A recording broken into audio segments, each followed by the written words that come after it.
Question है, tectona grandis लीन किसका वैज्ञानिक नाम होता है? तो जो सागौन है इसका जो वैज्ञानिक नाम है वह क्या है? टेक्टोना ग्रैंडिस लीन। नेक्स्ट क्वेश्चन है, मानव शरीर में वसा किसमें संचित होता है? ये पूछ रहे हैं जो हमारे शरीर होती है, हमारी बॉडी में जो फैट होती है वह कहाँ पर स्टोर होती है? तो वो होती है वसा ऊतक में। नेक्स्ट है, पक्षियों और कीड़ों के पंखों से पानी किसकी उपस्थिति के कारण बहता है? तो जो पक्षी और कीड़े होते हैं वो पानी में पूरी तरीके से नहीं भीगते, उनमें जो उनके शरीर में जो पानी पड़ती है वो क्या होती है? नीचे गिर जाती है, उसमें जमती नहीं है। अगर उसमें पानी जम जाएगी तो वो उड़ नहीं पाएंगे, लेकिन तब भी पक्षी जो है वो पानी में उड़ सकते हैं, क्योंकि उनके जो पंख होते हैं वो उसकी आउटर बॉडी होती है, उसमें क्या लगी होती है? मोम लगी होती है, इसलिए वे नहीं भीगते हैं। नेक्स्ट क्वेश्चन है, मकई किसका समृद्ध स्रोत है? तो जो मकई होते हैं उसमें सबसे अधिक मात्रा में क्या पाया जाता है? स्टार्च पाया जाता है। नेक्स्ट क्वेश्चन है, मादा युग्मक क्या कहलाते हैं? तो जो मादा युग्मक होते हैं वो क्या कहलाते हैं? ओवम कहलाते हैं। और जो मेल होते हैं वो क्या, उसमें क्या होते हैं? स्पर्म होते हैं। और इसमें जो निषेचन की क्रिया होती है, फर्टिलाइजेशन की क्रिया होती है, वो कहाँ पर संपन्न होती है?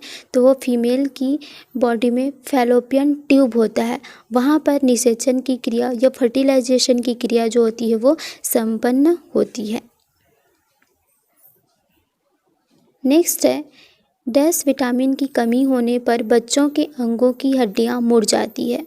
तो कौन सी विटामिन होती है? हड्डियों से रिलेटेड जो विटामिन होती है वो विटामिन डी होती है, जिसमें कैल्शियम पाया जाता है। अगर विटामिन डी की ही कमी हो जाएगी तो उनके जो बच्चे होंगे उनमें हड्डियां जो है विकसित नहीं हो पाएगी और मुड़ जाएगी।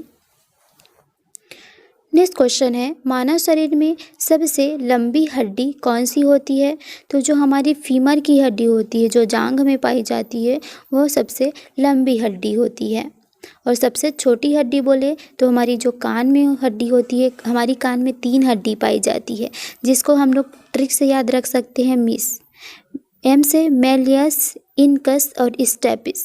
तो जो स्टेपिस हड्डी होती है वो हमारे कान की सबसे या हमारी बॉडी की सबसे छोटी हड्डी होती है। ठीक है, हमारे एक कान में 3 हड्डी होते हैं, दूसरे कान में 3, इस दोनों मिलाकर कितने हड्डी हो गए? हमारे कानों में 6 हड्डी पाई जाती है। हमारी बॉडी की सबसे छोटी हड्डी भी इसी कान में पाई जाती है, जिसका नाम होता है स्टेपिस। और सबसे बड़ी हड्डी फीमर की हड्डी जो हमारे पैरों में पाई जाती है, जांघ में। नेक्स्ट क्वेश्चन है, स्तनधारियों में उत्सर्जन की महत्वपूर्ण भूमिका किसके द्वारा निभाई जाती है? तो हमारे शरीर में जो उत्सर्जन होते हैं या जितने भी मैमल्स होते हैं, स्तनधारी होते हैं, उनमें उत्सर्जन किसके द्वारा होता है? गुर्दे में होता है। नेक्स्ट है, मांसपेशियों को संयोजी ऊतक द्वारा हड्डियों से जोड़ा जाता है, जिसे क्या कहा जाता है? तो जो मांसपेशी होती है, मांसपेशियों को बोन से जोड़ने वाली हड्डी होती है, उसको कहा जाता है कंडरा या फिर बोलते हैं टेंडन। ठीक, और जो बोन से बोन को जोड़ती है उसको क्या बोला जाता है?